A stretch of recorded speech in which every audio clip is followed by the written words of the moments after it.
कहते हैं ना कि जैसा बोओगे वैसा ही काटोगे, ये कहावत अक्सर आप सबने सुनी होगी।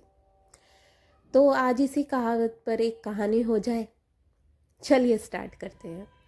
Welcome to Speak Universal. आप सबका यहाँ पर बहुत बहुत स्वागत है। आई होप आप सब स्वस्थ और ठीक होंगे।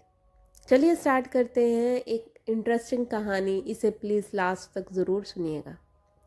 एक बार एक घर में एक लड़का पैदा होता है बहुत टाइम के बाद। शादी के बहुत सालों के बाद पैदा होता है तो घर वाले बहुत खुशियाँ मनाते हैं, बहुत ज़्यादा पार्टीज़ होती हैं, सब कुछ होता है। उस लड़के को बचपन से ही इतना प्यार दिया जाता है कि वो बिगड़ जाता है। उसे उसके पेरेंट्स इतना ज़्यादा उसके मुंह की हर एक चीज़ पूरी करते हैं, उसको कभी गलत सही में फ़र्क नहीं बताते, उसकी गलतियों पर भी पर्दा पाते हैं। तो वो बड़ा भी हो जाता है, लेकिन बड़ा होने के बाद उसकी जब हर एक इच्छा पूरी हो जाती है तो वो एक नंबर का जिद्दी, बदतमीज़ ऐसा बच्चा बन जाता है, क्योंकि उसको कभी बताया ही नहीं गलत सही। तो अब बच्चा शादी के लायक हो गया, अब पेरेंट्स को चिंता सताने लग जाती है। तो पेरेंट्स ने कभी उसको घर से इतना वो निकाला ही नहीं कि उस पर जिम्मेवारी पाई ही नहीं। अब जब जिम्मेदार नहीं है तो शादी कैसे होगी।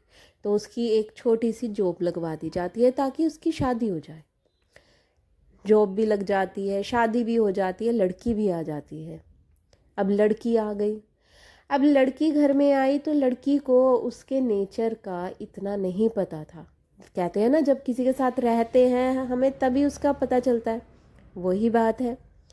अब वो लड़की को नहीं पता था कि उसका पति इतना बदतमीज़ है।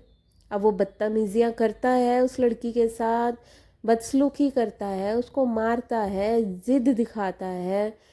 तो वो बहुत परेशान होती है। लेकिन जब वो उस लड़की के साथ ये सब कर रहा होता है ना, तो उसके पेरेंट्स आंख बंद कर कर बैठ जाते हैं और वो फिर भी अपने बेटे की कभी गलती नहीं निकालते। वो ये कहते हैं हमारा बेटा तो बहुत मासूम है, कभी उसको गलत नहीं ठहराते। चलो कोई बात नहीं।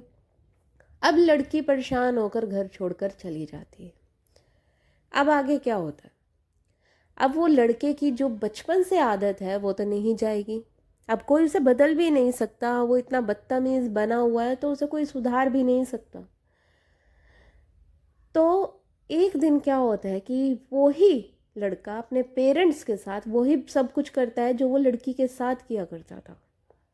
वही फ्रस्ट्रेशन वो अपने पेरेंट्स पे निकालता है, वही बदतमीजी वो अपने पेरेंट्स के साथ करता है, और बहुत कुछ हो जाता है लड़ाई झगड़े में।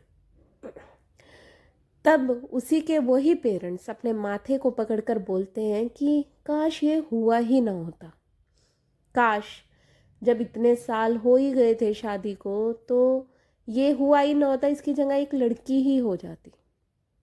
और हमारी ही गलती है, हमने इसे कभी बचपन से गलत और सही में फ़र्क नहीं दिखाया।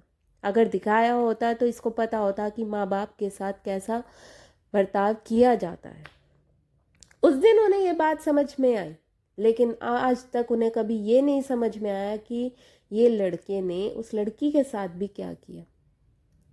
उन्हें अपना दुख नज़र आया, लेकिन उस लड़की का नहीं नज़र आया। अब आप सोचिए, अगर वो बचपन से ही उसको ये चीज़ बताते कि क्या गलत है क्या सही है, उसकी गलतियों पर उसे टोकते, उसको डांटते, तो शायद आज ये दिन उन्हें ना देखना पड़ता। लेकिन उन्होंने ऐसा नहीं किया था।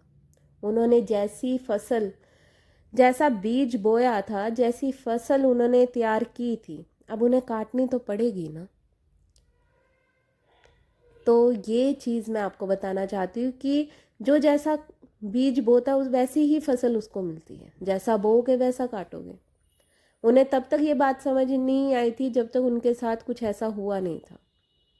तो अब आप बताइए, अब आप बताइए कि गलती किसकी है, उस बच्चे की है या उसके पेरेंट्स की है। मैं तो इसमें यही कहूँगी कि पेरेंट्स की गलती है। अगर वो सही टाइम पर अच्छा उसे बताते, बचपन से उसे अच्छा सिखाते, तो ये दिन देखना ही ना पड़ता। तो कैसी लगी आपको ये स्टोरी? अगर आपको ये अच्छी लगी तो प्लीज़ लाइक सब्सक्राइब कीजिए और कमेंट्स में बताइए। तब तक के लिए धन्यवाद।